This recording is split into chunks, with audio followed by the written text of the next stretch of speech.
Pune is a city of 4 million and one of India's fastest growing urban centers. In the past 40 years, Pune's population has increased 5 times and its number of registered vehicles has increased over 100 times.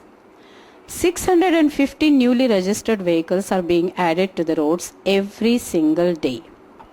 Despite huge numbers of personal vehicles, 37% of all trips are done by walking, giving the city substantial numbers of pedestrians.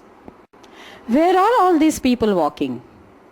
Pedestrians have become sidelined in the haze of this mechanical jungle and have been left to choke on the dust and smog of vehicles claiming the roads and taking over public spaces. So it's pathetic. How about the footpaths for, There are no footpaths. for pedestrians? There are no footpaths, so we don't have a concept of footpath. Maintenance, adequate planning, completed construction, difficult crossings, and enforcement against encroachment still needs much improvement. Footpath, where we are standing right now, the footpath road, was done up just a few months ago, and it is in such a bad state right now. They've done some work again. The tiles they've not replaced the tiles. The mud is still lying there. I feel they're just wasting our tax money. Yeah. Many retain deep, dangerous holes and uneven surfaces. In contrast, roads are well maintained, with even surfaces and a path clear of obstacles. Often roads are considered completed when the vehicle carriageway is done. Footpaths are not compulsory, and the places where pedestrians are to walk are left in shambles with debris and potholes. By default, even a pedestrian who starts walking on the footpath will at some point in time end up walking on the road.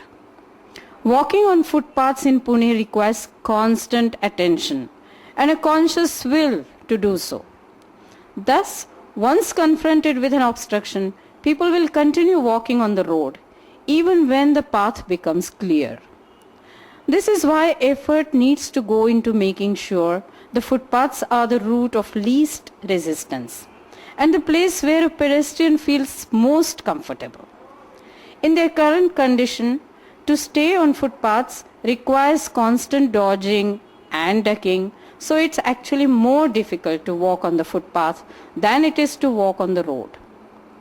Footpaths are not respected as a reserved and valued space for pedestrians and are therefore constantly being encroached upon. Footpaths are used as dumping grounds for construction material and parking spots for two-wheelers and cars. Buildings expand onto them and vendors swallow them up. And there is inadequate enforcement with regards to keeping footpaths clear and actually walkable. But it's not just what is put on the footpaths. It's the nature of footpath construction as well. They are often far too narrow, and the amount of walkable space is limited from the time the footpath is first constructed, when posts, trees and pipes almost completely block the path. New roads are made wide while footpaths are left narrow and unfinished. Vendors and hawkers are one of the most common pedestrian complaints, and it's easy to understand why. Their stalls, blankets and customers seem to take up the entire footpath. These footpath traders who are sitting on the road for selling products, they should be given some special area for selling their product. Otherwise, they will encroach on the roads. Wherever there is space available, they put their stalls, and it will be a lot of inconvenience to the pedestrians to walk on the footpaths.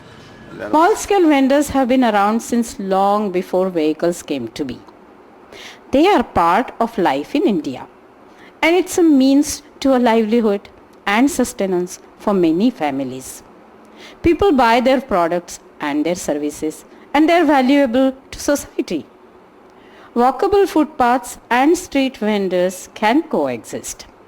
City planning just needs to take them into account. But one of the most important arguments for the improvement of footpaths in Pune is safety. One of the biggest concerns for pedestrian safety is crossings. With the absence of regular and well-defined pedestrian crossings, pedestrians cross the roads whenever they can and wherever they can.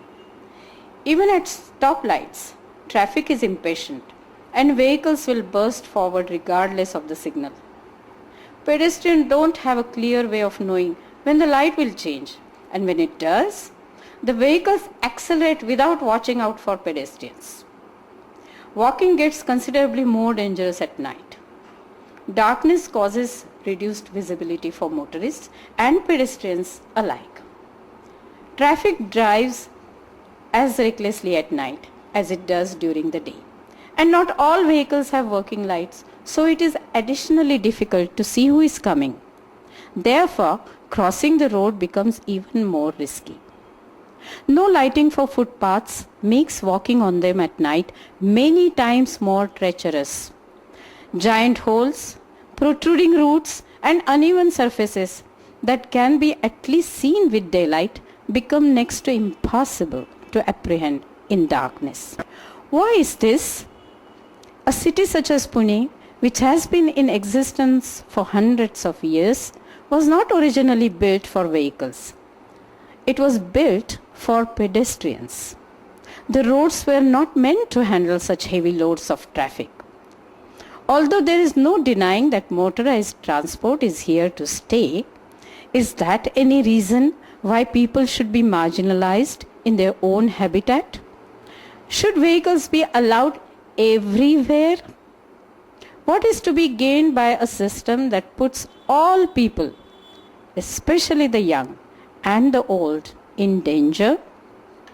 The pedestrian is last in the hierarchy of Pune's roads, where those who are biggest and loudest drive recklessly and retain control, leaving the smallest and the weakest to jump aside. Shouldn't this attitude be reversed? Shouldn't all inhabitants be treated as equals, no matter what their mode of transport? Enrique Peñalosa said, "The more a city is made to accommodate motor vehicles, the less respectful of human dignity it becomes, and the more acute the differences in quality of life between upper income and lower income groups. Children, the old, handicapped, and vulnerable populations are particularly alienated by increasing motorization and the processes that come with it." If a city is to be built around people, then spaces should be created where people can walk in peace and safety. They should be able to walk together and talk without having to shout. And they should be able to look at one another, not at brakes or poles or machinery.